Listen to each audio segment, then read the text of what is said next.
not experienced anything that tragic to say that that I don't have a story, but I do have a story because I found out that just me um, living through a lot of things. Been losing my both of my parents, a divorce, long time job. That has taught me to be a survivor, and that's going to be my story: how to survive whatever life throws you. I look at it like this: you had a story from the time you were born to the time you get ready to leave this earth. So every day you wake up, when you see yourself in the mirror or even other people, that is your story. Yeah, but a lot of people don't want to admit that their lives that they have these issues going on. So although we have a story, we don't want to admit to that story because when you admit that you have that story, that you have a story to tell, or as some say, a testimony, that means that your life is not perfect.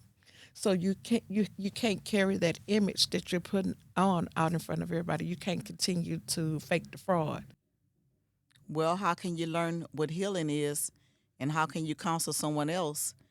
If you can't heal with yourself, how can you heal someone else? Well, a lot of people don't know that they require healing. You have a lot of people out here on these big, huge pedestals because they have convinced themselves and others. You look at some people, and you're like, wow, their life is perfect. She got the look, she got the clothes, she got the perfect house, she got the perfect job, she got the perfect husband. So her life looks perfect to everyone else. But it's just like mirror, mirror. Say when you get behind closed doors, you don't know what's going on, and that's what I mean. Because in looking at her and speaking with her, she really doesn't have a story. Her life is perfect, but that's what I meant by taking ownership of your story and not being ashamed. Because once you admit that you have a story, that lets everyone know that you're not perfect, that you're human, that that facade that you put on is just that, a facade, and you're just an average person, just like you and I. You just may have what some people deem better circumstances. But that's where the mental health part comes in because, like you're saying, if they're not going to tell their story, sometimes you can be smiling and happy, but that's where the suicide part comes in because once they've told that fakeness for years in front of people, that's when the darkness comes in and they break down and they break down to the bottom where sometimes can happen to have suicide. But you're doing a disservice to yourself as well as others when you're trying to hold something in. That's why you have to have self healing from the inside out. Right, but you got that's the whole thing. But if I haven't admitted that I need this, how can I do it? I don't see anything wrong with my life. I feel like I'm good. You're the one with the issue, so you can't make me have a story that I have not come to terms with myself that I'm dealing with. Well, you have to learn to recognize yourself and you see people looking at you some type of way, you know something is wrong because if you're always putting on this front, nobody's ever happy all the time. That's not possible. That's not even human because everybody has emotions. And when you have emotions, you could try to fake that and like you say you can try to live that life with that persona, but eventually someone's going to come to you and tell you, "Hey, look, you have a story, so what is your story?" Okay, I'm gonna back up. Have you ever worked with someone every time you see them when they come in every morning? They have that happy good morning. They got their cup of coffee, and it's like today is the best day of their life, and they're like that every morning when they come to work all day. You never see that other side of that personality. Because I've worked with a couple of people like that, and those are the people that worry me. But because most people don't see them, they don't see the other side. All they see is the happy, happy, happy. And because we're dealing with our own issues, we don't want to see the other side. We want to see that person be happy. So we don't want that shield to come down to say that they are not perfect. Well, I was that happy, happy person, and I can relate to that because I went to work these past 3.5 months as that happy person. One particular day, about a week ago, the way I responded, it cost me to where I am now to be released because I put on that persona to be happy. But when you get that stress put on you from certain people, the other real person will come out who you truly are. Okay, so basically, what you're saying is you had the persona, but they pushed you too far, Yes, they did. and you could no longer hold that smile, and the true That's you, true. and the truth came out, and it had a adverse effect. Yes, it did. Because that's not the person that when I interviewed for the job that they saw in the interview. But as we got comfortable with each other, the real me came out.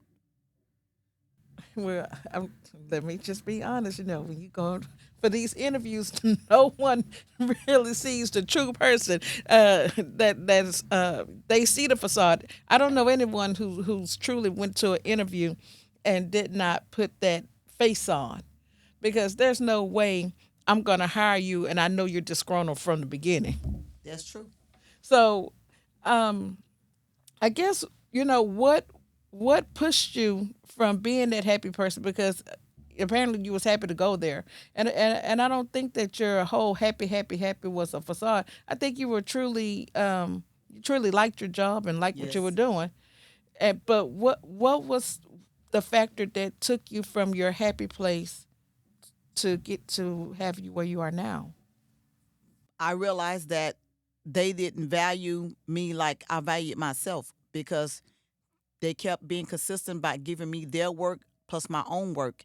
So eventually I came to a breaking point where I was happy when I first started in August, got to maybe about November 13th, the day I got with the whole crew plus the management. They changed, and then I saw the change within me because I was doing their job as well as my own job, and they wasn't holding their own piece down. So you were being overworked, underpaid. No, I made good money, but I was doing somebody else's job where they should have been doing their own job. So okay, so basically it fell apart because you felt like you were not truly being valued and allowed to do your job and to shine in your job for doing someone else's work. Yes, because when I would do the work, they were getting credit for it where I wasn't, and I was the I was on the back end building all the worksheets and building everything else, but the management was getting credit for it to the client. Um, I guess. Well, did it matter that the management was getting the credit? Yes, it did because when they were getting awards, I wasn't getting any awards, so it felt like a stab in the back. They were taking credit for it and wouldn't even acknowledge that I even had anything to do with it on the back end. And I'm the one who helped build that company from them not being from this country. So, with that being said, once you saw this taking place, did you follow the proper protocols to get the ball rolling to bring a light, shed a light to this? Yes, I did try to address it. It got addressed like on a Monday, and I was coached on a Tuesday, walked to the gate on a Friday. Okay, well, and then what did you do after that? Because now you went from being upset and disgruntled. Now they've let you go, so that's a whole nother set of feelings that has possibly surfaced. Yes, it has. So now, in order to curb all of these feelings, because now it's festering because you have nothing but time to think about it. Yes. So, what are your plans to try to curb this fester? Because it's I can feel it. Yes. I can feel it from across here with you talking to me. I know you So can. we have to find a way to kind of simmer this pot because the lid on it is about to blow. Yes, it has. So, I mean, are you taking steps to do three things? One, to um, fix what you feel, fix how you felt they wrong you, and two, are you taking care of steps with you to keep your top from blowing off? Well, since that happened on Friday, I started on Saturday morning. I start doing meditations pretty much every morning during the daytime in my downtime. And when it comes across my mind, I would just go into maybe exercise mode to just try to relieve the stress, because when you've put your life on hold to make someone else company successful, and then you see where you were not valued, it hurts. Well, I'm just gonna throw it out there. Did you think about contacting the EEOC or to see? I mean, the workman's comp office, the workplace, to see if there's something that can be done about what happened.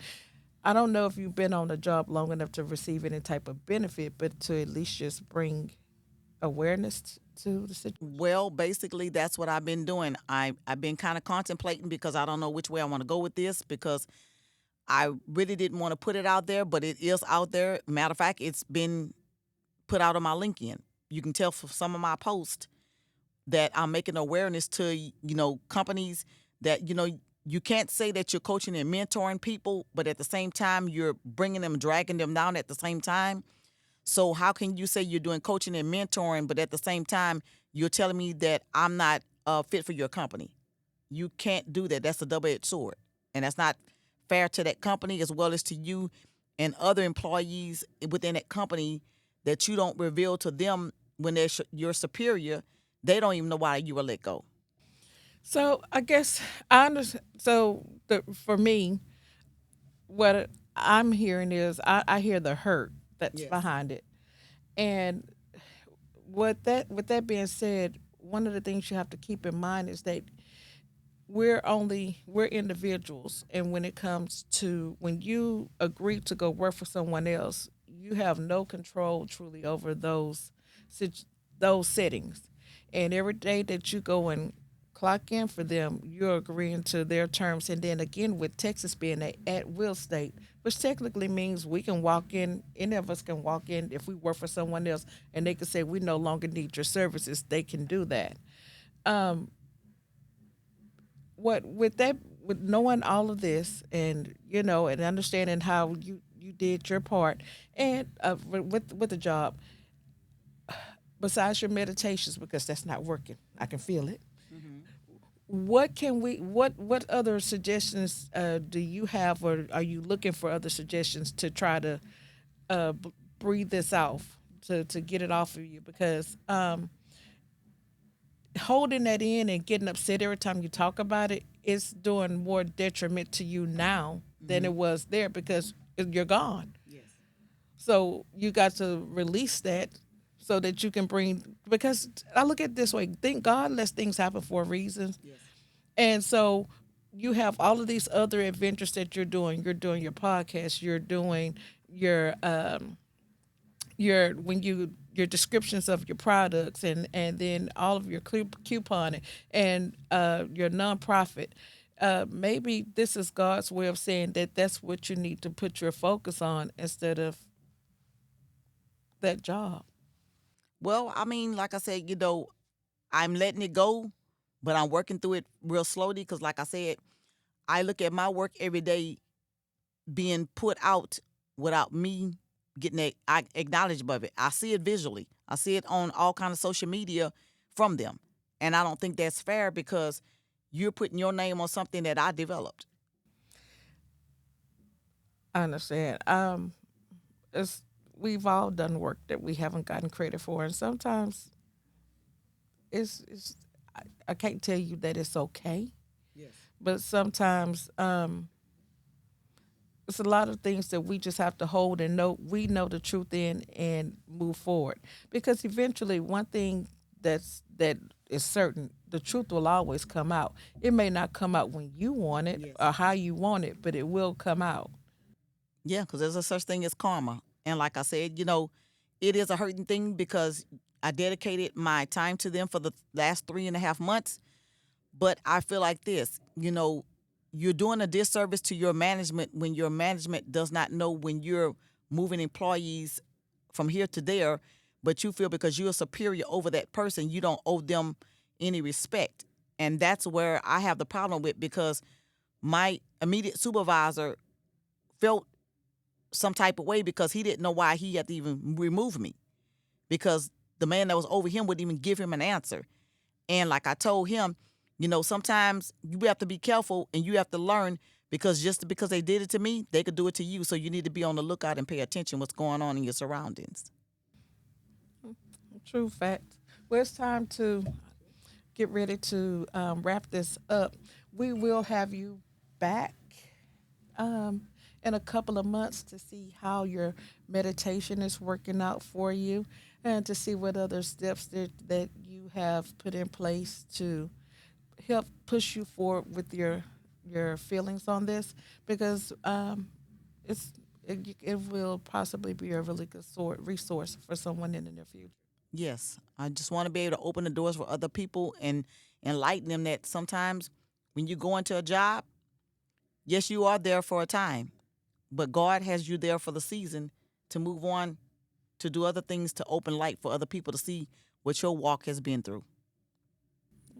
Well, all right. Thank you, Miss Felicia Branch. And I thank you for inviting me.